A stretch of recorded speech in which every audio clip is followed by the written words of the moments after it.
À l'hiver 1892, les habitants du quartier le plus prestigieux de Mexico commencèrent à chuchoter à propos de sons qui leur glacèrent le sang. Derrière les élégants murs de pierre d'un manoir de la rue Touba s'élevaient des cris si perçants, si chargés d'agonie, que même des policiers aguerris affirmèrent plus tard qu'ils les avaient hantés pendant des années. Ce n'étaient pas les cris de la Révolution ou de la violence de rue devenue courante dans le Mexique de Porfirio Díaz. C'était bien pire. La torture systématique d'enfants, menée avec une précision méthodique par une femme dont la façade respectable avait trompé toute une société. Ce que les autorités découvrirent dans cette maison secoua le pays jusque dans ses fondements et révéla l'esprit de la première tueuse en série féminine, officiellement documentée du Mexique. Une femme dont les crimes étaient si monstrueux que le célèbre artiste José Guadalupe Posada immortalisa son mal dans des illustrations qui troublent encore les spectateurs aujourd'hui. Avant de poursuivre l'histoire de Guadalupe Martínez de Bejarano, connue dans l'histoire sous le nom de l'AIB, la terrifiante, si vous êtes fasciné par les récits de true crime qui explorent les recoins les plus sombres de la nature humaine, assurez-vous de vous abonner à notre chaîne et d'activer la cloche de notification. Aimez cette vidéo si vous osez découvrir toute la vérité et dites-nous dans les commentaires de quel État et de quelle ville vous nous écoutez. Votre soutien nous aide à continuer d'enquêter sur ces affaires troublantes que le temps a tenté d'effacer. L'histoire que je m'apprête à vous raconter a été largement oubliée, ensevelie sous des décennies de honte et d'incrédulité. Pourtant, elle mérite d'être racontée, non pour son caractère sensationnel, mais parce qu'elle révèle comment le mal peut se dissimuler derrière les façades les plus respectables, et comment les angles morts de la société peuvent devenir des terrains de chasse pour les prédateurs. Nous sommes en 1887, et Mexico vibre des contradictions du vaste projet de modernisation du président Porfirio Díaz. Des lampes à gaz vacillent le long de rues récemment pavées, où des fiacres transportent des dames vêtues de soies européennes importées, passant devant des mendiants qui n'ont pas mangé depuis des jours. Les quartiers riches exposent les ambitions du Mexique de rejoindre les nations dites civilisées, tandis qu'à quelques pâtés de maison, des familles indigènes s'entassent dans des immeubles délabrés, leurs enfants amaigris par la faim et le désespoir. Dans ce monde d'inégalités brutales, Guadalupe Martínez de Bejarano inspirait le respect. À 43 ans, elle était une veuve à la réputation irréprochable, qui avait su maintenir le statut social de son défunt mari grâce à des affaires avisées et à une culture méticuleuse de relations avec l'élite de la capitale. Son imposant manoir de 2 étages sur la rue Touba, avec ses balcons en fer forgé et sa façade en calcaire rose, reflétait la dignité attendue d'une femme de son rang. Guadalupe elle-même était une présence redoutable. Grande et austère, elle portait ses habits de veuve noire comme une armure, ses cheveux sombres tirés sévèrement en arrière, soulignant les angles tranchants de son visage. Ses voisins la connaissaient comme une catholique dévote qui ne manquait jamais la messe du dimanche, une généreuse donatrice aux œuvres de charité de l'Église et une femme d'affaires qui plaçait des domestiques dans les meilleures familles de Mexico. Ce qu'ils ignoraient, c'est que Guadalupe avait développé ce qu'elle appelait en privé sa méthode spéciale pour former les jeunes servantes. Derrière les portes verrouillées des quartiers du personnel, elle avait créé un véritable laboratoire de souffrance humaine, où elle pouvait explorer les pulsions les plus sombres que la bonne société exigeait qu'elle réprime. Son fils, Aurelio, âgé de 22 ans, vivait aux étages supérieurs du manoir, comme un fantôme, maigre, nerveux, avec le teint pâle de quelqu'un qui passait trop de temps enfermé.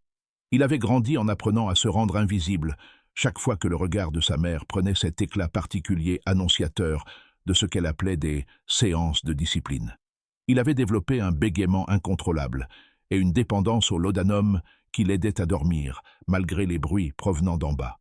Le modèle économique de Guadalupe était parfaitement conçu pour dissimuler ses activités secrètes. Des familles désespérées des zones rurales pauvres du Mexique envoyaient leurs filles à la capitale pour y trouver du travail comme domestiques. Ces jeunes filles arrivaient sans relation, sans papier et souvent sans savoir lire ni écrire. Lorsqu'elles disparaissaient, il y avait rarement quelqu'un ayant le statut social nécessaire pour poser des questions embarrassantes. Mais durant ses premières années d'expérimentation, Guadalupe avait été prudente. Elle se limitait à ce qu'elle appelait des corrections mineures, des punitions ne laissant aucune trace permanente, des humiliations pouvant être justifiées comme un renforcement du caractère. Ce n'est qu'en 1887 qu'elle franchit le pas final, le meurtre. Le matin du 18 janvier 1887 se leva gris et froid sur Mexico.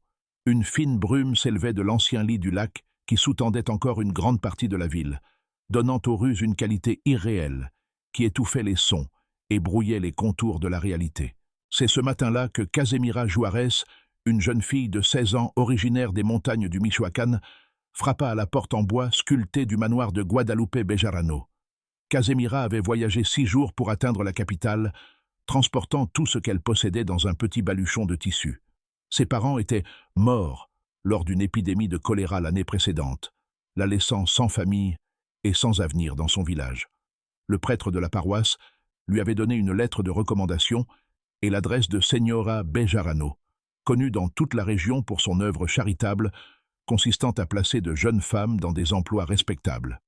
Lorsque Guadalupe ouvrit la porte, son regard exercé évalua immédiatement la jeune fille. Casemira était exactement ce qu'elle recherchait. Jeune, vulnérable, seule, et portant cette expression particulière de gratitude désespérée, propre à celles qui n'ont aucune autre option. Ses cheveux noirs étaient soigneusement tressés. Sa robe simple était propre mais rapiécée, et ses grands yeux reflétaient un mélange d'espoir et de peur que Guadalupe trouvait profondément satisfaisant. « Je vois que vous avez été bien élevé », dit Guadalupe en examinant la lettre du prêtre. Sa voix portait l'autorité de quelqu'un habitué à être obéi. « Les bonnes références sont essentielles dans ma maison. J'y maintiens des standards très élevés. » Elle conduisit Casemira à travers les couloirs au sol de marbre, devant des peintures religieuses et des meubles massifs évoquant l'argent ancien et les valeurs conservatrices. La chambre de la jeune fille était petite mais propre, avec un lit étroit, une bassine et un crucifix au mur. « Vous verrez que je traite mes servantes équitablement », expliqua Guadalupe. « Mais j'exige une obéissance et une discrétion absolue. Les familles que je sers n'acceptent rien de moins. » Pendant les 2 premières semaines, la vie de Casemira au manoir suivit une routine presque agréable, comparée aux épreuves qu'elle avait connues. Elle se levait avant l'aube pour préparer le petit déjeuner, passait ses matinées à nettoyer les pièces principales et ses après-midi à aider à la lessive et au raccommodage. Guadalupe l'observait constamment, mais la jeune fille interprétait cela comme la surveillance naturelle d'une employeuse attentive. Ce que Casemira ne comprenait pas, c'est qu'elle était étudiée avec l'intensité d'une scientifique observant un spécimen de laboratoire. Guadalupe cataloguait chaque aspect de son comportement. Sa réaction aux critiques, ce qui l'effrayait, la quantité de douleur physique qu'elle pouvait endurer avant que les larmes n'apparaissent. Elle préparait quelque chose qui nécessitait une connaissance précise des points de rupture de ses victimes. La transformation commença lentement. Guadalupe se mit à trouver des défauts dans le travail de Casemira, de la poussière invisible pour quiconque, des plis dans des draps parfaitement lisses, des repas prétendument mal préparés malgré le respect exact des recettes. La jeune fille s'excusait sans cesse et travaillait encore plus dur, ce qui ne faisait qu'intensifier les critiques de son employeuse.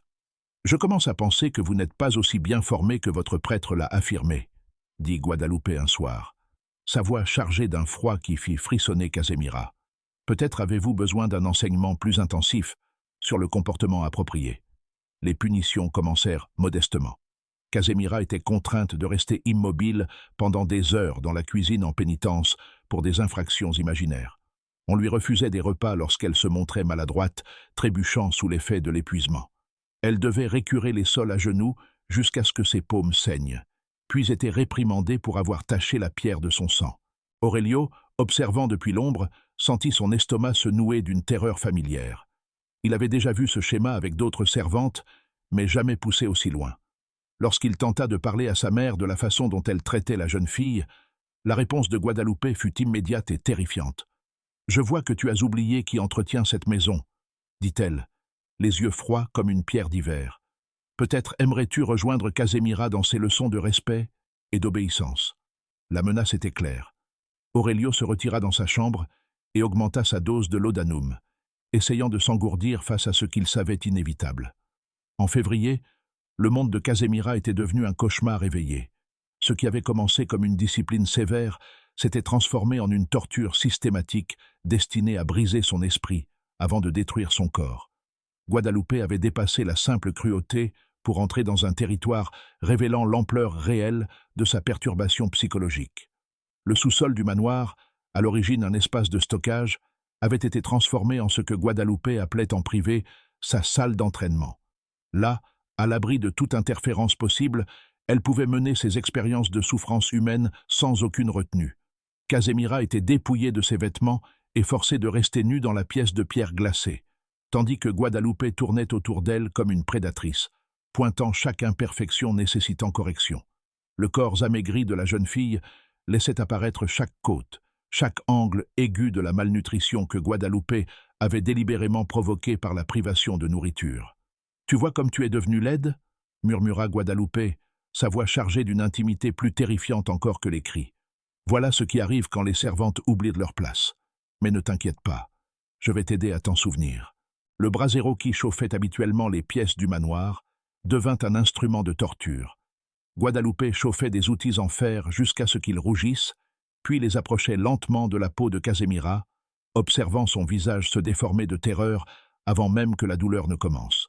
Le contact réel était bref, mais précis, conçu pour provoquer une agonie maximale tout en évitant des brûlures immédiatement mortelles. Entre les séances de torture, Guadalupe soignait les blessures de la jeune fille avec une précision médicale, appliquant des onguents favorisant la guérison juste assez rapidement pour que le processus puisse recommencer. Elle avait étudié l'anatomie et la physiologie avec l'assiduité d'un médecin, apprenant exactement combien de dommages le corps humain pouvait subir avant de se rétablir. La torture psychologique était tout aussi méthodique. Guadalupe forçait Casemira à confesser des péchés qu'elle n'avait jamais commis, à implorer le pardon pour des transgressions imaginaires, à exprimer de la gratitude pour des châtiments qui la poussaient toujours plus près de la folie. Jour après jour, elle détruisait le sens de la réalité de la jeune fille, jusqu'à ce que Casemira commence à croire qu'elle méritait réellement les souffrances qu'on lui infligeait. Aurelio, prisonnier des étages supérieurs, tentait désespérément de préserver sa raison tandis que les cris de torture résonnaient à travers les murs du manoir.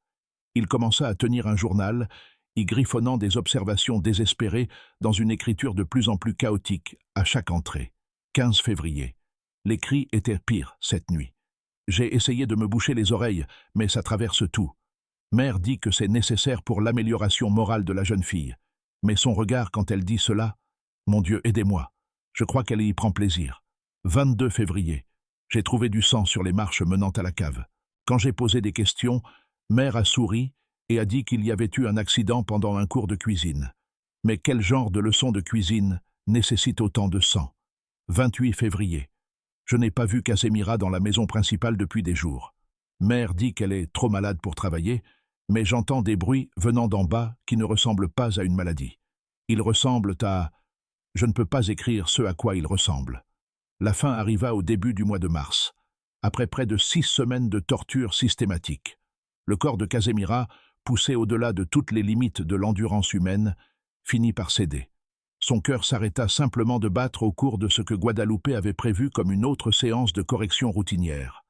Lorsqu'elle réalisa que sa victime était morte, Guadalupe ressentit un mélange inattendu de satisfaction et de déception. Le processus lui avait procuré le plaisir le plus intense qu'elle ait jamais connu. Mais désormais, tout était terminé, et elle devait faire face au problème pratique de la disparition du corps. Avec l'efficacité méthodique qu'elle appliquait à tous ses projets, Guadalupe enveloppa le cadavre dans de vieux draps et attendit les heures les plus sombres précédant l'aube pour le charger sur une charrette. Elle avait déjà choisi un lieu d'inhumation dans les terrains vagues, entourant les limites en expansion de la ville. Un endroit où la terre meuble accepterait les secrets sans poser de questions. Alors qu'elle creusait la tombe peu profonde, qui dissimulerait la première victime connue d'un meurtre en série commis par une femme au Mexique, Guadalupe prit une décision qui définirait le reste de sa vie. L'expérience avait réveillé en elle quelque chose qui exigeait d'être nourrie. Elle serait plus prudente la prochaine fois, plus sélective dans le choix de ses victimes, plus sophistiquée dans ses méthodes. Mais il y aurait assurément une prochaine fois. Après le meurtre de Casemira, Guadalupe entra dans ce qu'elle considérait comme sa phase professionnelle. Elle avait tiré de précieuses leçons de son premier homicide et était déterminée à ne pas répéter les erreurs qui avaient de failli mener à sa découverte. La clé résidait dans la patience, la planification et le maintien de la réputation qui constituait son camouflage le plus efficace. Pendant près d'1 an, Elle se jeta avec une énergie renouvelée dans des activités parfaitement légitimes. Elle organisa des collectes de fonds pour la cathédrale locale, développa son service de placement de domestiques et cultiva des relations avec les familles les plus influentes de Mexico. Le jour, elle incarnait l'image parfaite de la veuve respectable, pieuse, industrieuse et socialement engagée. Mais ses nuits étaient consacrées à la planification. Elle étudiait les schémas sociaux qui l'aideraient à sélectionner des victimes idéales, recherchait des méthodes de contrainte et de torture plus efficaces que ses premières expériences rudimentaires et, surtout, développait des systèmes garantissant que les disparitions susciteraient un minimum d'enquête. Elle s'employa également à gérer avec soin l'instabilité psychologique croissante d'Aurelio. Son fils était devenu dangereusement imprévisible, sujet à des crises soudaines de pleurs et à des monologues décousus sur des péchés imaginaires nécessitant confession. Guadalupe organisa son traitement auprès d'un médecin allemand spécialisé dans les troubles nerveux, s'assurant que son témoignage serait discrédité comme les divagations d'un invalide s'il tentait un jour de révéler ses activités. L'opportunité qu'elle attendait se présenta en septembre 1888, lorsque Maria Santos se présenta au manoir avec sa fille de 15 ans, Elena, à la recherche d'un emploi. La famille Santos avait perdu sa ferme à cause de la sécheresse et des dettes, les contraignant à migrer vers la capitale, où le travail était rare et la concurrence féroce. Maria était suffisamment désespérée pour accepter n'importe quel poste pour sa fille, quelles qu'en soient les conditions. Elena Santos était tout ce que Guadalupe recherchait chez une victime. Elle était jeune, en bonne santé et isolée de tout réseau de soutien susceptible d'enquêter sur sa disparition. Plus importante encore, elle possédait une force tranquille, que Guadalupe trouvait irrésistible. Briser les esprits forts procurait bien plus de satisfaction que détruire ceux qui étaient déjà vaincus. Les premières semaines de la jeune fille au manoir suivirent le même schéma que celui établi avec Casemira, mais avec d'importants raffinements. Guadalupe se montrait plus subtile dans l'escalade des abus, plus attentive à ce que chaque étape de la dégradation paraisse découler logiquement de la précédente. Plutôt que de recourir à une violence soudaine, elle utilisait une manipulation psychologique graduelle qui brouillait le sens de la réalité de sa victime. « J'ai remarqué que tu fais de plus en plus d'erreurs ces derniers temps », observait Guadalupe avec une inquiétude feinte. « Peut-être que l'air de la ville ne te convient pas. Certaines filles de la campagne ne s'adaptent jamais vraiment à une vie civilisée. » Elena protestait qu'elle faisait de son mieux, ce qui déclenchait des sermons sur la différence entre l'effort et le résultat. Guadalupe entretenait une atmosphère de jugement permanent, où rien de ce que faisait la jeune fille n'était jamais tout à fait satisfaisant, créant un terrain psychologique propice à des abus plus graves. Les punitions physiques commencèrent comme des corrections pour des fautes de plus en plus imaginaires. Une tâche oubliée lors du nettoyage entraînait des heures passées immobiles en guise de châtiment. Un plat servi à une température légèrement incorrecte se traduisait par la suppression des repas. Un regard jugé insolent valait une soirée enfermée dans la cave à charbon, sans lumière ni chaleur. Mais Guadalupe avait appris la patience. Elle laissait passer des jours, voire des semaines, entre chaque escalade, donnant à Elena le temps de s'habituer à chaque nouveau niveau de maltraitance avant d'introduire le suivant.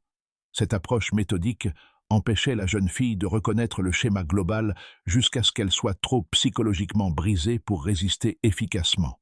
Aurelio, observant ce processus avec une horreur grandissante, tenta à plusieurs reprises d'intervenir. Mais sa mère avait anticipé cette possibilité et élaboré des stratégies pour neutraliser son ingérence. « Je vois que tu te soucies de la formation d'Elena », lui dit-elle, après qu'il eut demandé pourquoi la jeune fille semblait si terrorisée. « Cela montre que tu as bon cœur, mais la bonté sans sagesse peut être cruelle.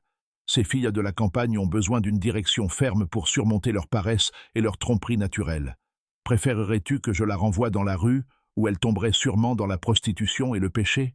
Lorsque Aurelio persista dans ses objections, le ton de Guadalupe devint plus menaçant. « Bien sûr, si tu penses comprendre la gestion domestique mieux que moi, tu es libre de prendre en charge toi-même le développement moral de la jeune fille. Je suis certaine que tu trouverais cela instructif. » L'implication était claire. Aurelio avait vu suffisamment de méthodes de sa mère pour comprendre que la défier signifiait rejoindre ses victimes. Il se réfugia dans le laudanum et dans son journal, consignant des horreurs qu'il était trop terrifié pour empêcher. En décembre 1888, Elena Santos avait été transformée d'une robuste jeune fille de la campagne en une ombre aux yeux creux, sursautant au moindre bruit et obéissant aux ordres avec la précision mécanique de quelqu'un dont la volonté avait été méthodiquement détruite. Guadalupe avait perfectionné ses techniques durant les mois de préparation, développant des méthodes de torture à la fois plus sophistiquées et plus prolongées que tout ce qu'elle avait infligé à Casemira. La pièce du sous-sol avait été rénovée avec des équipements spécialement conçus pour la contrainte et la souffrance. Des chaînes pendaient des poutres du plafond, leurs maillons de fer polis par les mains qui s'y étaient débattus. Un brasero se tenait dans un coin, entouré d'instruments chauffés et refroidis, tant de fois que leur métal avait pris une patine bleu-noir. Le plus perturbant était un dispositif ressemblant à une chaise, que Guadalupe avait commandé à un forgeron, officiellement pour les soins aux invalides, mais en réalité conçu pour maintenir une victime immobile tout en permettant l'accès à chaque partie de son corps. L'épreuve finale d'Elena dura 3 jours. Guadalupe l'avait planifiée avec la précision d'une mise en scène théâtrale, chaque acte s'appuyant sur la dévastation psychologique et physique du précédent. Elle alternait entre des périodes de torture intense et des moments de fausse bienveillance, maintenant sa victime dans un état de déséquilibre constant, incapable de prévoir ce qui allait suivre. « Tu vois, ma chère », expliqua Guadalupe lors de l'un de ses courts répits, tandis qu'elle appliquait un onguent sur des brûlures qu'elle avait elle-même infligées quelques heures plus tôt. « Tout cela est pour ton bien. Chaque âme doit être purifiée avant d'entrer au paradis, et certaines âmes nécessitent plus de purification que d'autres. » Cette justification religieuse était nouvelle, révélant comment Guadalupe avait intégré ses crimes dans une vision du monde, qui lui permettait de se percevoir comme juste plutôt que comme maléfique. Elle s'était convaincue qu'elle accomplissait une œuvre sacrée, sauvant des âmes par la souffrance d'une manière que la religion conventionnelle jugeait trop timorée. Lorsqu'Elena mourut finalement, son cœur s'arrêtant au cours d'une séance que Guadalupe avait l'intention de prolonger encore plusieurs heures, la meurtrière ressentit une frustration presque physique par son intensité. La tente avait été construite avec tant de soin, la progression si méticuleusement planifiée, que cette fin prématurée lui donna davantage l'impression d'un échec artistique que d'une tragédie humaine. Mais elle avait tiré de précieuses leçons sur le rythme et la méthodologie. Sa prochaine victime bénéficierait de ces améliorations, et l'expérience serait d'autant plus satisfaisante. L'inhumation suivit le même schéma que précédemment, mais avec des précautions supplémentaires. Guadalupe avait identifié plusieurs sites de dissimulation autour de la périphérie de la ville, réduisant ainsi le risque que plusieurs tombes dans un même lieu soient découvertes un jour. Elle prit également soin de varier les horaires de ses expéditions nocturnes, afin qu'aucun schéma ne puisse attirer l'attention des veilleurs de nuit ou des travailleurs matinaux.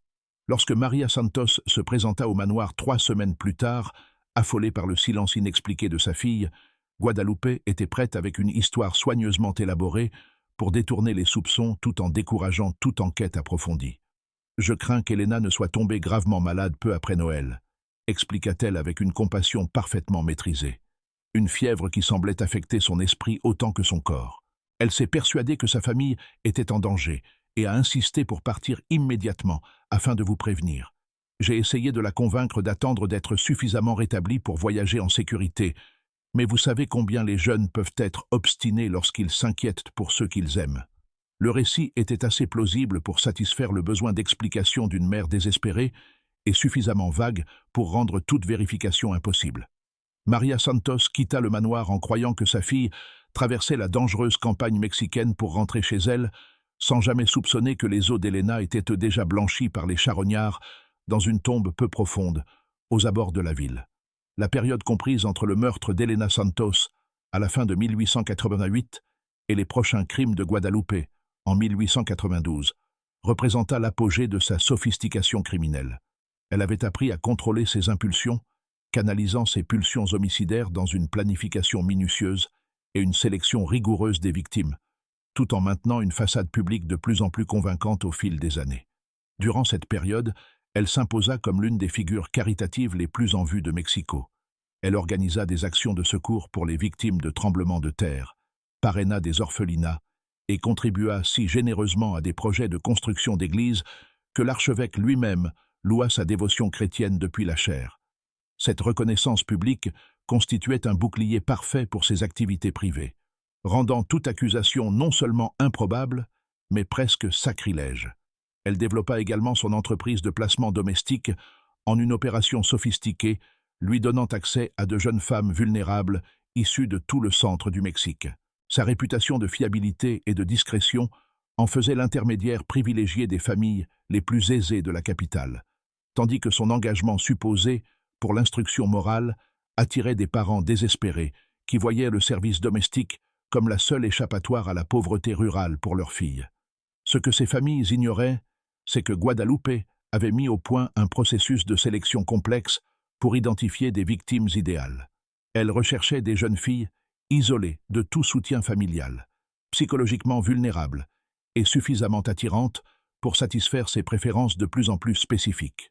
Plus importante encore, elle privilégiait celles qui possédaient une force intérieure dont la destruction serait particulièrement gratifiante. L'état d'Aurelio durant cette période lui offrit un avantage inattendu. Son trouble nerveux avait progressé au point qu'il était en grande partie confiné à ses chambres, dépendant de doses croissantes de laudanum et d'opium qui le maintenaient dans une brume quasi permanente de semi-conscience. Lorsqu'il apparaissait en public, son instabilité évidente faisait de lui un témoin peu crédible, dont les propos pouvaient être facilement discrédités. Guadalupe cultiva soigneusement cette perception, veillant à ce que médecins et amis de la famille considèrent l'état d'Aurelio comme le résultat tragique d'une faiblesse mentale héréditaire, plutôt que d'un traumatisme psychologique. Elle commanda des traitements coûteux auprès d'aliénistes à la mode, démontrant publiquement son dévouement à la guérison de son fils, tout en s'assurant en privé que son état demeurait trop instable pour représenter une réelle menace pour ses activités. Mais, sous cette surface soigneusement entretenue, Guadalupe préparait son projet le plus ambitieux. Les morts de Casemira et d'Elena avaient satisfait ses pulsions immédiates, tout en lui enseignant de précieuses leçons sur la méthodologie et la gestion des victimes. Désormais, elle était prête à tenter quelque chose de bien plus complexe, la captivité et la torture simultanée de plusieurs victimes. Un scénario qui lui permettrait d'explorer de nouvelles dimensions de manipulation psychologique et de souffrance physique. L'occasion se présenta au printemps 1892, lorsqu'Esperanza Vega arriva à Mexico avec ses 2 jeunes sœurs à la recherche de postes de domestiques. La famille Vega avait été détruite par une combinaison de mauvaises récoltes et de violences politiques dans leur état natal d'Hidalgo, laissant Esperanza responsable de la survie de ses sœurs à seulement 19 ans. Guadalupe interrogea les 3 jeunes filles avec l'attention minutieuse de quelqu'un évaluant des acquisitions précieuses. Esperanza était grande et robuste, dotée d'une dignité déterminée que Guadalupe trouvait irrésistible chez ses victimes. Carmen, 17 ans, était plus réservée et visiblement effrayée, tandis que Rosa, 15 ans, montrait une intelligence vive, suggérant qu'elle pourrait être capable d'organiser une résistance si elle n'était pas correctement contrôlée. « Je peux très bien vous employer toutes les 3, leur dit Guadalupe avec cette chaleur maternelle, devenue son outil de tromperie le plus efficace. En réalité, il est idéal que des sœurs travaillent ensemble. Vous pourrez vous soutenir durant la période d'adaptation, et je trouve que les membres d'une même famille sont naturellement plus motivés à maintenir les standards élevés que j'exige. Ce qu'elle ne leur dit pas, c'est qu'elle préparait exactement ce scénario depuis des années, mettant au point des techniques permettant d'utiliser les liens familiaux comme des instruments de torture, plutôt que comme des sources de force. Au moment même où l'on croyait avoir atteint les limites de la perversité de Guadalupe Bejarano, l'horreur à Mexico prenait une dimension inimaginable. Si cette histoire vous donne des frissons, partagez cette vidéo avec un ami amateur de mystères sombres.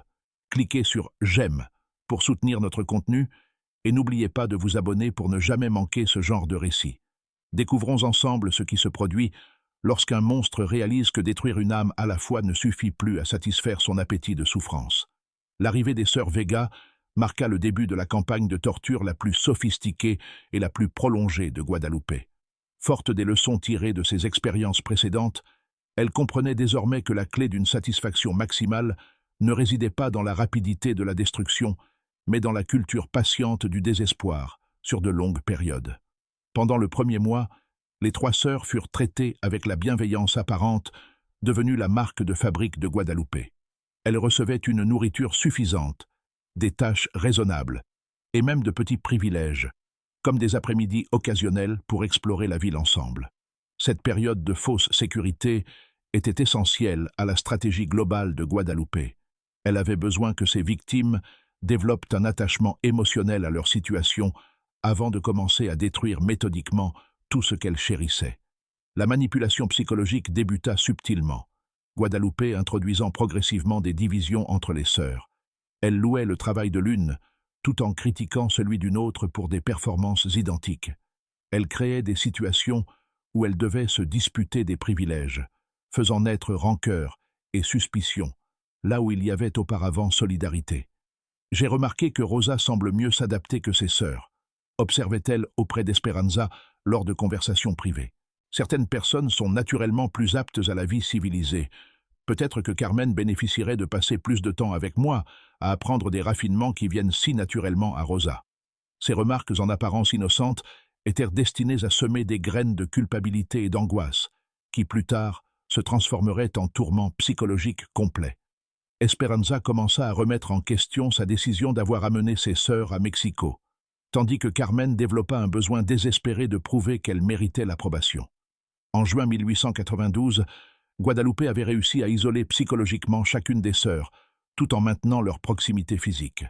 Elles partageaient les mêmes quartiers, mais ne se faisaient plus entièrement confiance, chacune croyant en secret échouer à atteindre des standards que ses sœurs semblaient, elles, réussir à satisfaire. C'est à ce moment-là que Guadalupe introduisit la salle du sous-sol à ses nouvelles victimes. Le sous-sol qui avait servi de dernière prison à Elena Santos avait été profondément modifié au cours des années de préparation de Guadalupe. Elle avait commandé de nouveaux équipements permettant une contention et un positionnement plus précis, investi dans des instruments médicaux rendant l'infliction de la douleur plus contrôlée et, surtout, conçu l'espace pour accueillir plusieurs victimes simultanément. La pièce contenait désormais 3 dispositifs de contention semblables à des chaises, disposés de manière à ce que chaque occupante ait une vue directe sur la souffrance des autres. Cet agencement était au cœur de la méthodologie évoluée de Guadalupe. Elle avait découvert que forcer les victimes à assister à la torture des autres multipliait l'impact psychologique de façon exponentielle, tout en lui offrant plusieurs sources de stimulation lors de chaque séance. La première fois que les sœurs Vega furent conduites au sous-sol, Guadalupe maintint la fiction selon laquelle il ne s'agissait que d'une autre forme d'instruction domestique. « J'ai préparé pour vous un programme de formation spécial », expliqua-t-elle avec cette autorité calme que ses victimes avaient appris à redouter. Certains aspects du service approprié nécessitent un enseignement plus intensif que d'autres. Cette pièce a été conçue spécialement à cet effet. Les sœurs furent installées dans les chaises de contention sans être blessées, autorisées à ressentir pleinement l'impuissance de leur situation, tandis que Guadalupe exposait ses attentes avec le ton patient d'une enseignante s'adressant à des élèves particulièrement lents. La qualité la plus importante chez une domestique est l'obéissance absolue. Elle commença à marcher lentement autour de la pièce, obligeant chaque jeune fille à tendre le cou pour la garder dans son champ de vision. L'obéissance exige la compréhension, et la compréhension nécessite parfois des expériences qui peuvent sembler désagréables au premier abord. Mais je vous promets que tout ce qui se passe dans cette pièce sera, en fin de compte, pour votre bien. Elle démontra ensuite les capacités de la salle, en infligeant à tour de rôle des châtiments relativement mineurs à chacune des sœurs, de brèves applications d'outils chauffés provoquant de la douleur sans dommage permanent, des expériences contrôlées de quasi-noyade induisant la panique sans réel danger, et des décharges électriques soigneusement dosées provenant d'un dispositif rudimentaire alimenté par une batterie qu'un médecin corrompu lui avait fournie pour ses expériences. Tout au long de ces démonstrations, elle maintenait un commentaire continu, mêlant instruction pratique et justification philosophique, créant une atmosphère surréaliste, où la torture était présentée comme une forme d'éducation et la souffrance comme un privilège.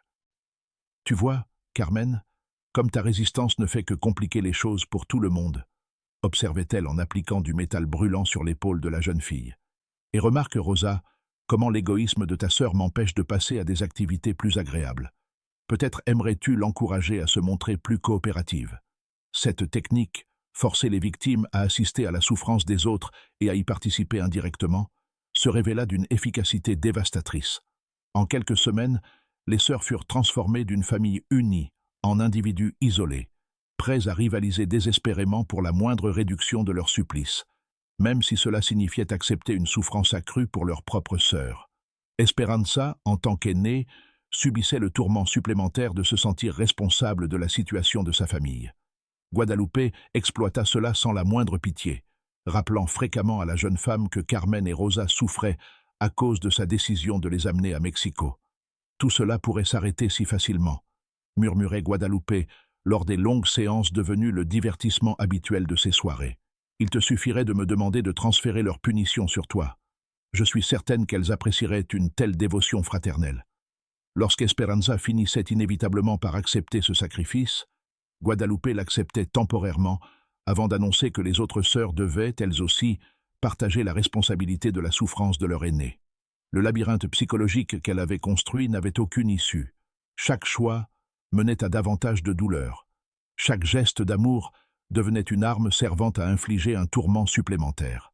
À la fin de l'année 1892, même l'habileté considérable de Guadalupe à maintenir les apparences commençait à être mise à rude épreuve par l'intensité de ses activités.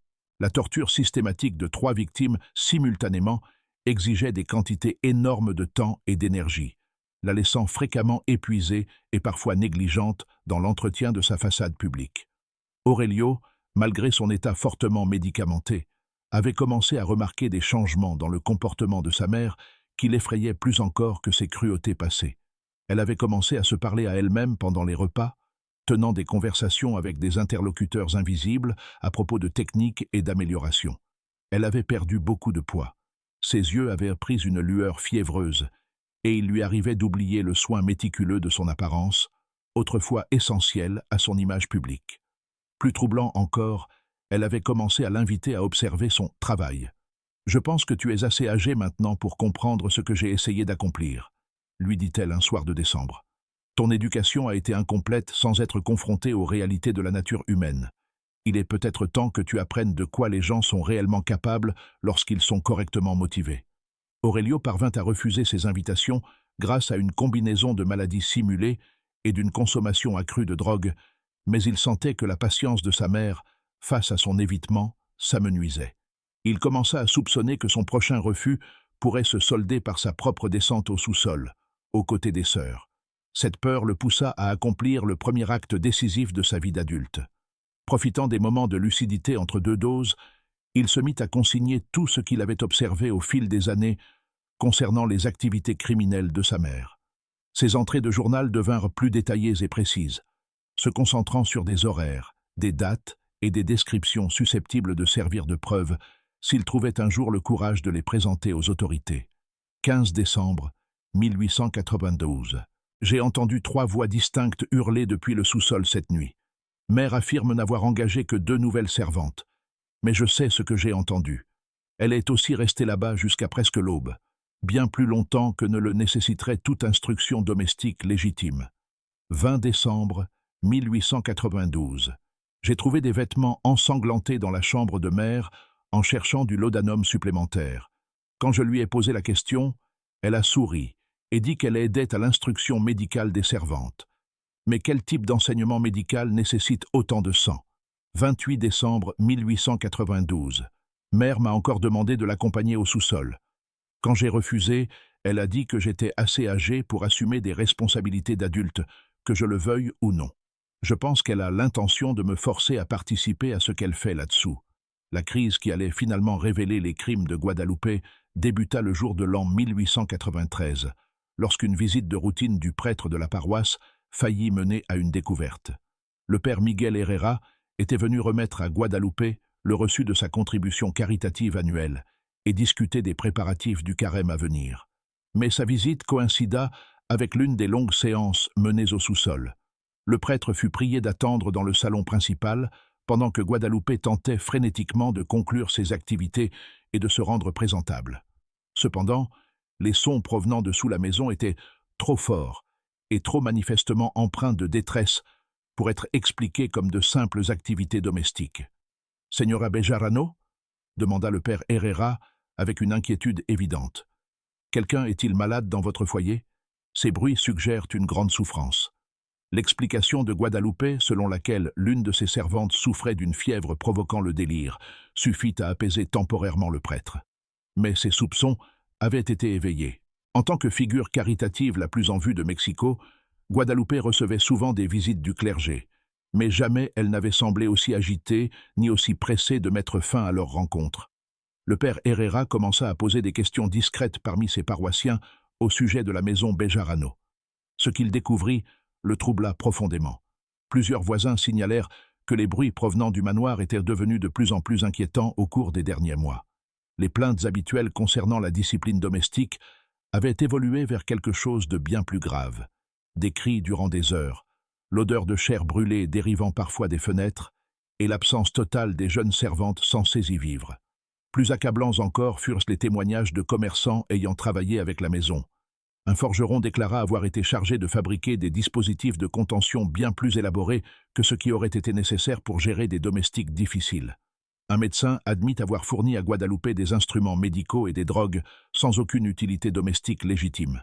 Plus troublant encore, plusieurs épiciers notèrent que les achats de nourriture de Guadalupe avaient fortement diminué, malgré ses affirmations selon lesquelles elle entretenait un personnel domestique plus nombreux.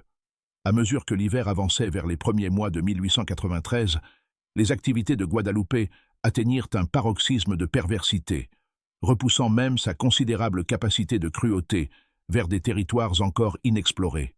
La torture systématique des sœurs Vega durait depuis plus de 6 mois, les transformant de jeunes femmes en bonne santé, en nombre brisé, vivant dans un état de terreur permanente. Esperanza, autrefois protectrice et décisionnaire de la famille, passait désormais ses journées dans un état quasi catatonique, seulement interrompu par des accès d'hystérie violente lorsqu'elle était soumise à de nouveaux supplices.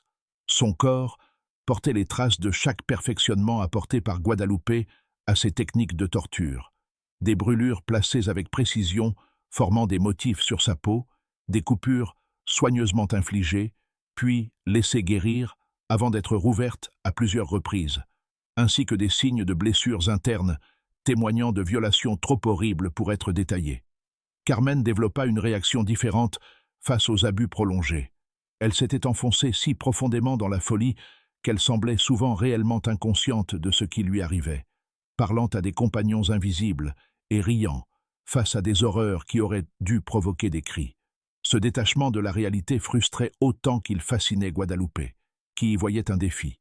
Trouver de nouvelles méthodes capables de percer même un retrait psychologique total. Rosa, la plus jeune, avait conservé davantage de lucidité que ses sœurs, mais cette clarté d'esprit ne faisait qu'intensifier sa souffrance. Elle était parfaitement consciente de ce qui arrivait à sa famille, et comprenait avec une précision terrible que leur situation ne pouvait se terminer que par la mort. Ses tentatives de négociation avec Guadalupe, cherchant un arrangement qui permettrait de sauver au moins ses sœurs, procuraient à leur geôlière un divertissement sans fin. Elle élevait puis écrasait leurs espoirs avec une précision calculée. Mais Guadalupe commençait à réaliser que même ce scénario élaboré approchait de sa conclusion naturelle. Les sœurs mouraient lentement sous l'effet des dommages accumulés par la torture, et leur mort la laisserait une fois de plus sans victime pour satisfaire son appétit toujours croissant de souffrance. Cette prise de conscience la poussa à prendre la décision qui causerait finalement sa perte. Elle commença à planifier l'acquisition de nouvelles victimes avant même de se débarrasser des actuelles, avec l'intention de maintenir un flux continu de sujets pour ses expériences. L'occasion sembla se présenter lorsque Julia Mendes, une veuve originaire de Querétaro, arriva à Mexico avec sa fille de 14 ans, Isabella, à la recherche d'un emploi domestique afin de survivre après la perte de leur ferme familiale au profit des créanciers. Guadalupe vit en Isabella l'ajout parfait à sa collection, suffisamment jeune pour être totalement contrôlée, assez âgée pour offrir un divertissement sophistiqué et suffisamment isolée pour disparaître sans déclencher immédiatement une enquête. Mais son empressement à acquérir cette nouvelle victime la conduisit à commettre des erreurs cruciales. Au lieu d'attendre que les sœurs Vega meurent naturellement des suites de leurs blessures accumulées, elle décida d'accélérer leur mort, afin de faire de la place pour Isabella. Plus fatale encore, elle sous-estima l'ampleur des efforts de documentation de son fils Aurelio, et à quel point il était proche de trouver le courage d'agir sur la base de ce qu'il savait. La nuit du 14 février 1893 marqua la fin de la carrière de Guadalupe Martinez de Bejarano en tant que tueuse en série la plus accomplie du Mexique. Elle avait planifié ce qu'elle considérait comme la séance finale avec les sœurs Vega, une expérience culminante destinée à les éliminer tout en lui procurant une satisfaction maximale avant de commencer à travailler avec Isabella Mendes. Mais Aurelio, renforcé par un mélange de courage induit par le laudanum et de terreur désespérée face à son propre sort, avait pris une décision qui allait tout changer. Durant les semaines de préparation, il avait communiqué en secret avec le père Miguel Herrera, fournissant au prêtre des informations détaillées sur les activités de sa mère, tout en implorant sa protection contre les conséquences de ces révélations. Les preuves qu'il apporta étaient accablantes. Ces journaux contenaient des dates précises et des descriptions détaillées de séances de torture, d'acquisition de victimes et de dissimulation de corps, remontant à plusieurs années. Il avait esquissé le plan de la chambre de torture du sous-sol, documenté l'emplacement des sites d'inhumation à l'extérieur de la ville et, plus accablant encore, livré un témoignage sur l'état psychologique de sa mère, la présentant comme une sadique méthodique, plutôt que comme une femme temporairement rendue folle par le chagrin ou les circonstances. Le père Herrera, horrifié par ces révélations mais incertain de la manière de procéder sans mettre Aurelio en danger, passa des semaines à consulter les autorités ecclésiastiques et civiles. Le problème résidait dans le statut social de Guadalupe qui rendait toute accusation extrêmement périlleuse, sans preuves absolument irréfutables. Une poursuite judiciaire avortée aurait détruit non seulement Aurelio, mais aussi toute personne impliquée dans l'accusation. La solution apparut lorsque Aurelio accepta d'aider les autorités à recueillir des preuves directes en facilitant l'accès au sous-sol durant l'une des séances de torture de sa mère. Dans la nuit du 14 février, alors que Guadalupe menait ce qu'elle avait prévu comme l'ultime supplice des sœurs Vega, Aurelio déverrouilla l'entrée arrière du manoir et guida un petit groupe d'enquêteurs directement jusqu'à la porte du sous-sol. Ce qu'ils découvrirent dépassa même les attentes les plus horrifiées suscitées par le témoignage d'Aurelio. La chambre souterraine dans laquelle les enquêteurs pénétrèrent cette nuit-là de février les entrait jusqu'à la fin de leur jour. La scène qui s'offrit à eux était si éloignée de toute expérience humaine normale que plusieurs agents vomirent immédiatement, tandis que d'autres durent être physiquement retenus pour ne pas attaquer Guadalupe sur place. Les trois sœurs Vega étaient attachées à leur chaise de contention, leur corps portant les traces d'une torture si systématique et prolongée que l'évaluation complète de leurs blessures nécessiterait des semaines d'examens médicaux. Esperanza était inconsciente, sa respiration si faible que les médecins exprimeraient plus tard leur étonnement qu'elle ait survécu aussi longtemps. Carmen était éveillée mais totalement absente, le regard fixé dans le vide, tandis que des larmes coulaient sur son visage.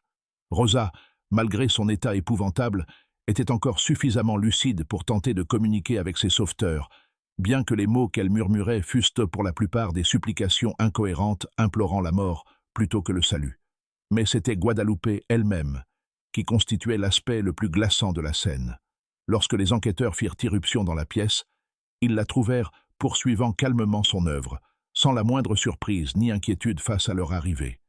Elle était vêtue de ce qui ressemblait à une version cérémonielle de ses habituels vêtements noirs, et son attitude suggérait quelqu'un qui s'attendait à cette interruption.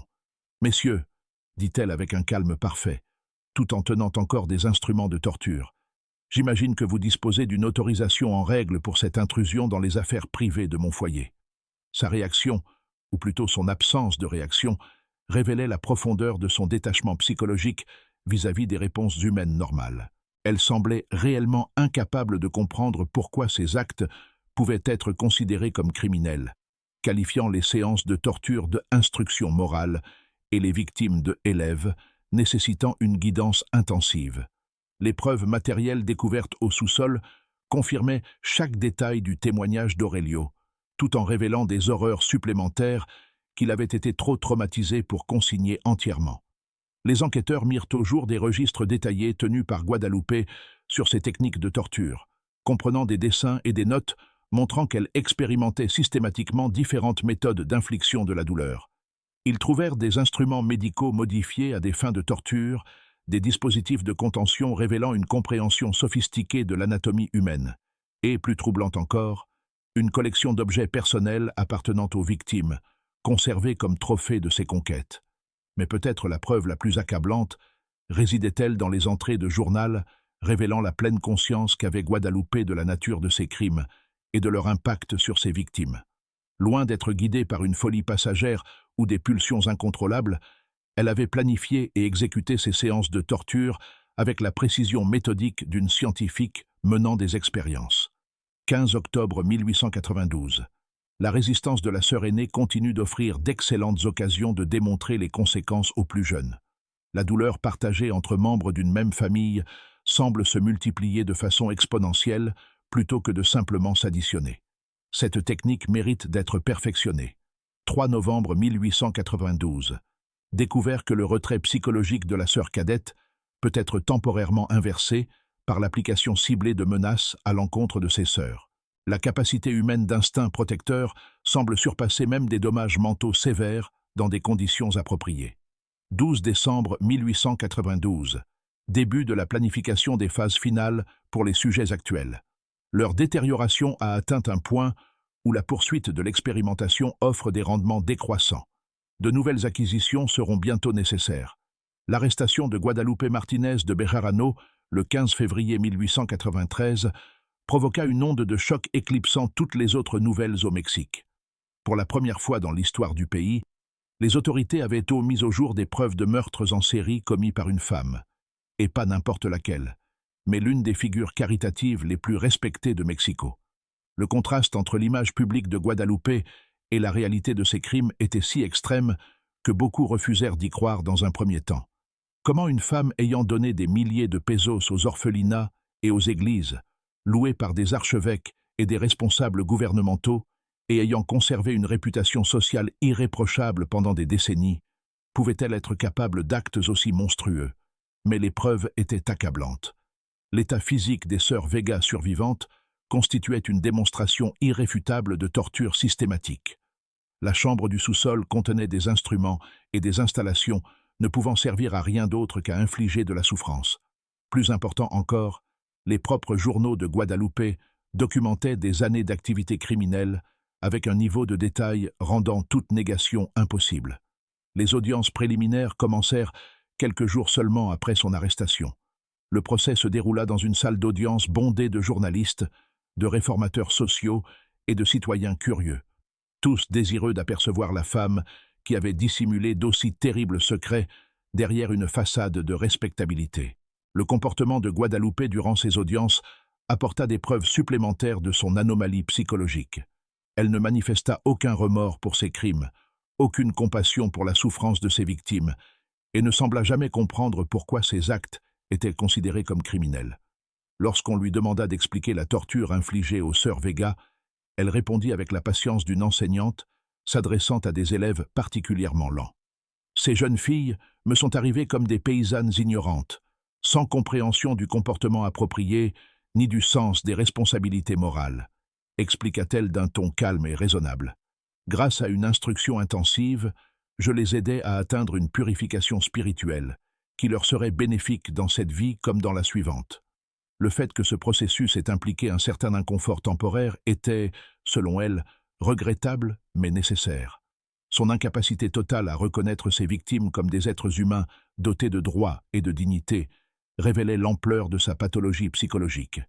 Pour Guadalupe, les jeunes filles qu'elle avait torturées n'étaient pas des personnes, mais des objets à manipuler pour sa propre satisfaction. Leur souffrance n'était qu'un sous-produit de ce qu'elle considérait comme une expérimentation légitime. L'accusation, menée par l'un des avocats pénalistes les plus renommés du Mexique, présenta un dossier à la fois exhaustif et glaçant.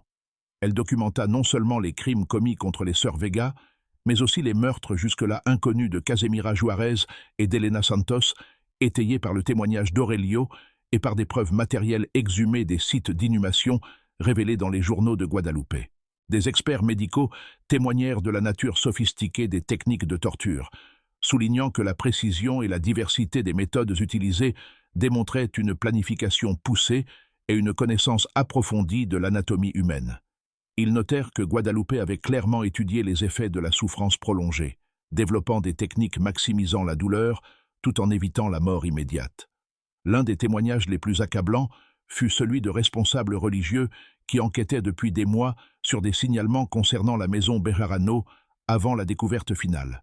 Leurs déclarations révélèrent que les crimes de Guadalupe étaient en réalité un secret de polichinelle parmi l'élite de Mexico, dissimulé non par ignorance, mais par une réticence à affronter des vérités dérangeantes à propos d'une femme dont le statut social la plaçait au-dessus de tout soupçon. Alors que les procédures judiciaires se poursuivaient, L'affaire attira l'attention de José Guadalupe Posada, le plus célèbre artiste populaire du Mexique. Connu pour ses illustrations d'actualité et ses commentaires sociaux, Posada vit dans l'affaire Bejarano un sujet exigeant précisément son talent pour révéler les ténèbres cachées sous les apparences respectables. S'appuyant sur des croquis réalisés au tribunal et sur des témoignages de témoins, Posada créa une série de gravures capturant à la fois l'horreur des crimes de Guadalupe et les conditions sociales qui les avaient rendus possibles. Ces illustrations représentaient non seulement les aspects physiques de la torture, mais aussi les dynamiques psychologiques ayant permis à une cruauté aussi systématique de se poursuivre pendant des années sans être détectée. La plus marquante de ces œuvres montrait Guadalupe dans sa chambre du sous-sol, entourée d'instruments de torture tandis que ses victimes souffraient à l'arrière-plan. Ce qui rendait l'image véritablement troublante était le choix de Posada de la représenter parfaitement composée et élégamment vêtue, soulignant le contraste entre son apparence civilisée et ses actes monstrueux. Ces illustrations furent largement diffusées à travers le Mexique et au-delà, assurant que l'histoire de Guadalupe s'inscrirait durablement dans la conscience populaire. Elles remplirent également une fonction sociale essentielle en forçant le public à reconnaître que le mal pouvait se cacher derrière n'importe quelle façade, aussi respectable ou socialement acceptable soit-elle. Le procès de Guadalupe Martínez de Bejarano s'acheva en septembre 1893 par un verdict qui satisfit peu d'observateurs, mais reflétait les limites juridiques de l'époque. Elle fut reconnue coupable de 2 chefs de meurtre avec préméditation et de multiples chefs de torture et de coups et blessures. Toutefois, la peine de mort réclamée par beaucoup ne fut pas prononcée. Elle fut condamnée à 10 ans et 8 mois de prison, une sanction largement critiquée comme dérisoire au regard de l'ampleur de ses crimes. Cette relative clémence reflétait à la fois l'inexpérience du système judiciaire face aux affaires de meurtres en série et la persistance d'attitudes sociales rendant difficile l'imposition de peines maximales aux femmes, même coupables des crimes les plus graves. Aurelio, malgré sa coopération avec les autorités, fut condamné à 2 ans de prison pour complicité dans les crimes de sa mère. Le tribunal reconnut que la peur et les dommages psychologiques dont il souffrait l'avaient empêché d'agir plus tôt, mais estima néanmoins qu'il portait une part de responsabilité pour n'avoir pas signalé des meurtres dont il avait été témoin pendant des années. Le sort des sœurs Vega survivantes fut plus tragique encore. Esperanza mourut quelques semaines après son sauvetage, son corps succombant enfin aux dégâts accumulés de mois de torture. Carmen et Rosa survécurent physiquement, mais demeurèrent psychologiquement brisées, nécessitant une prise en charge institutionnelle pour le reste de leur vie. Guadalupe fut incarcérée dans la tristement célèbre prison de Belén, où sa réputation la précéda. Les autres détenus, pourtant souvent coupables de crimes violents, furent si horrifiés par la nature de ces actes qu'elle dut être placée à l'isolement pour sa propre protection. Même en prison, elle conserva la conviction que ses actions avaient été justifiées et nécessaires. Les gardiens rapportèrent qu'elle passait ses journées à écrire de nouveaux journaux, élaborant des théories sur la nature humaine et l'amélioration morale, prolongeant les idées développées durant ces années d'expérimentation sur ses victimes. Son séjour en prison démontra que même les prédateurs les plus sophistiqués finissent par faire face aux conséquences de leurs actes. Les autres détenus pouvaient être prostituées, voleuses ou meurtrières, mais elle traçait une ligne infranchissable face à la torture d'enfants. La rumeur de ces crimes se répandit rapidement dans la prison, générant une haine telle que son existence quotidienne devint elle-même une forme de torture. Elle fut contrainte de rester enfermée dans sa cellule 23 heures par jour, ne sortant que pour de brèves promenades surveillées dans une petite cour, où elle subissait une pluie constante de menaces, d'insultes et d'objets lancés par les autres prisonnières. Les gardiens, dont beaucoup avaient eux-mêmes des familles, firent peu d'efforts pour la protéger de ce harcèlement. Mais peut-être l'aspect le plus juste de sa punition fut-il la perte totale du statut social qui avait été si central à ses crimes. En prison, sa réputation passée de dame respectable n'avait plus aucune valeur. Elle n'était qu'une criminelle parmi d'autres, et dont les actes la plaçaient tout en bas de la hiérarchie carcérale. Sa santé se détériora rapidement dans ces conditions. La femme autrefois fière de son élégance devint hagarde et négligée. La voix autoritaire qui commandait le respect dans les salons de Mexico se transforma en murmure suppliant lorsqu'elle tentait de s'adresser aux gardiens ou aux autres détenus. Plus encore, l'isolement qui lui avait permis de mener ses séances de torture sans entrave devint une punition qu'elle trouva insupportable. Guadalupe s'était toujours définie par le contrôle exercé sur autrui, et l'absence totale de victimes à manipuler la laissa psychologiquement désemparée. Elle mourut dans sa cellule durant l'hiver 1895, seulement 2 ans après le début de sa peine. La cause officielle du décès fut une pneumonie, mais les responsables de la prison reconnurent en privé qu'elle présentait des blessures compatibles avec une agression par d'autres détenus. Aucune enquête ne fut menée, aucune poursuite engagée. Même dans la mort, elle ne reçut pas plus de respect que celui qu'elle avait accordé à ses victimes. Ses funérailles furent suivies uniquement par un prêtre, qui officia par devoir, plutôt que par compassion. Aucun membre de sa famille ne réclama son corps. Aucun ami ne pleura sa disparition. Aucun journal ne mentionna sa mort autrement que par une brève note. La femme qui avait autrefois été l'une des figures les plus en vue de Mexico disparut de l'histoire aussi anonymement que ses victimes avaient disparu de la vie. L'affaire Guadalupe Martínez de Bejarano transforma profondément la manière dont la société mexicaine comprenait le crime et la respectabilité sociale. Pour la première fois, le pays fut contraint d'admettre que les monstres pouvaient se cacher derrière n'importe quelle façade, que le mal n'était pas l'apanage des désespérés et des marginalisés, mais pouvait prospérer dans les milieux les plus privilégiés. L'enquête mit au jour des défaillances systémiques ayant permis à ces crimes de se poursuivre pendant des années. La police avait ignoré les signalements de familles recherchant leur fille disparue parce que ces familles n'avaient pas le statut social suffisant pour exiger des enquêtes sérieuses. Des professionnels de la santé avaient fourni du matériel et leur expertise pour la torture sans jamais questionner les intentions de leurs clientes.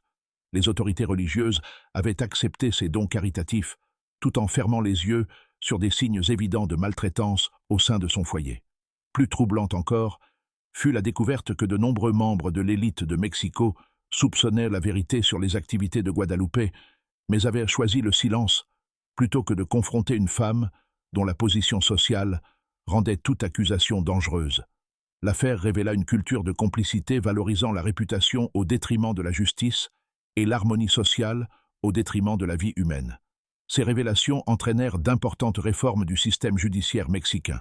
De nouvelles lois imposèrent l'enquête systématique sur les disparitions, quel que soit le statut social des plaignants. Les professionnels de santé furent soumis à un contrôle plus strict concernant la vente de matériel et leurs relations avec les patients. Plus important encore, la notion juridique de meurtre en série fut officiellement reconnue, assortie de peines aggravées. Mais l'impact le plus durable des crimes de Guadalupe fut sans doute la transformation de la perception populaire du mal lui-même. Les illustrations de Posada assurèrent que son histoire devienne partie intégrante du folklore mexicain, une mise en garde contre les dangers de la confiance aveugle dans les apparences et un rappel de l'importance de protéger les membres les plus vulnérables de la société. Des décennies plus tard, la chambre du sous-sol où elle avait mené ses séances de torture fut redécouverte par des ouvriers lors de la rénovation du bâtiment. Même après des années d'abandon, la pièce conservait une atmosphère de terreur qui poussait des hommes robustes à fuir, pris de panique. Le bâtiment fut finalement démoli, mais les habitants affirmaient que l'on pouvait encore entendre les cris des victimes de Guadalupe lors des nuits silencieuses. Cette histoire nous rappelle que le mal s'annonce rarement par des signes évidents ou des gestes spectaculaires. Il se dissimule derrière la respectabilité, agit au sein de systèmes fondés sur la confiance et exploite la réticence de la société à croire que des monstres peuvent porter des visages familiers. Les crimes de Guadalupe Bejarano furent possibles non parce qu'elle était surhumaine, mais parce qu'elle comprenait comment manipuler les structures sociales censées protéger les innocents. Son histoire nous rappelle que les criminels les plus dangereux sont souvent ceux qui paraissent les plus normaux, les plus respectables, les plus dignes de confiance. Ils comptent sur notre refus d'imaginer que des personnes que nous admirons puissent commettre l'impensable et utilisent ce refus comme camouflage pour leur comportement prédateur. Qu'en pensez-vous? Croyez-vous que toute la vérité a été révélée ou pensez-vous que Guadalupe a emporté d'autres secrets dans sa tombe? Partagez votre avis dans les commentaires et dites comment, selon vous, la société peut mieux protéger ses membres les plus vulnérables contre les prédateurs qui se cachent derrière des masques de respectabilité. Si vous avez apprécié ce récit sur la première tueuse en série féminine du Mexique et souhaitez découvrir d'autres histoires d'horreur de ce type, abonnez-vous, activez la cloche de notification et partagez cette histoire avec quelqu'un qui aime les mystères sombres. À très bientôt pour une nouvelle exploration des ombres que l'histoire a tenté d'oublier.